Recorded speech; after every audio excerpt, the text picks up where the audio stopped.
ब्रह्ममुरारिसुरार्चितलिङ्गं निर्मलभासितशोभितलिङ्गम् जन्मजदुःखविनाशकलिङ्गं तर्पणमामि सदा शिवलिङ्गम्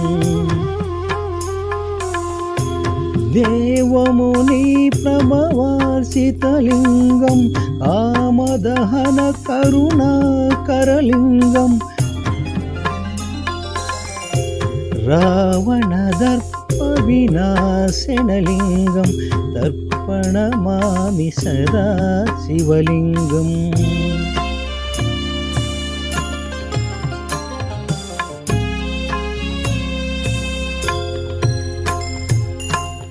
सर्वसुगन्धसुलेपितलिङ्गं बुद्धिविवर्धनकारणलिङ्गं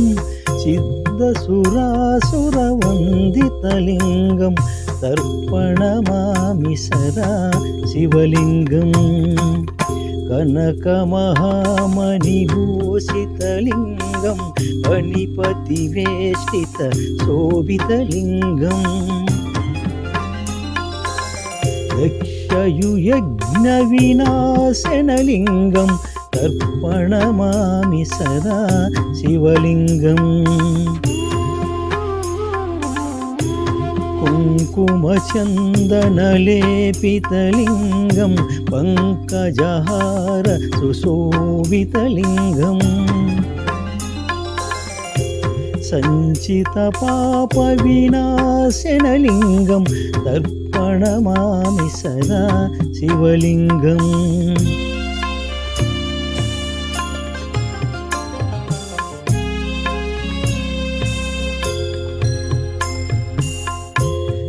देवगणार्चितसेवितलिङ्गं भावैर्भक्तिविरेवसलिङ्गं दिनकरकोटिप्रभाकरलिङ्गं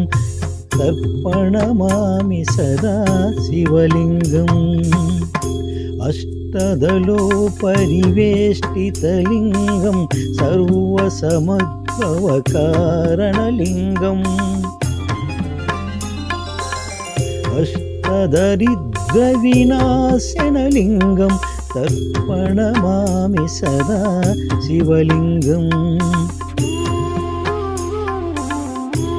सुरगुरुसुरवरपूजितलिङ्गं सुरवनपुष्पसदार्चितलिङ्गम्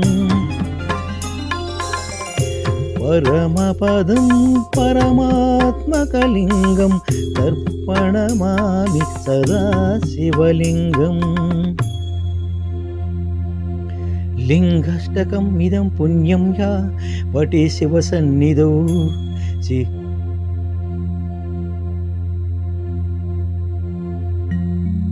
शिवलोकमवाप्नोति शिवेन सह मोदते।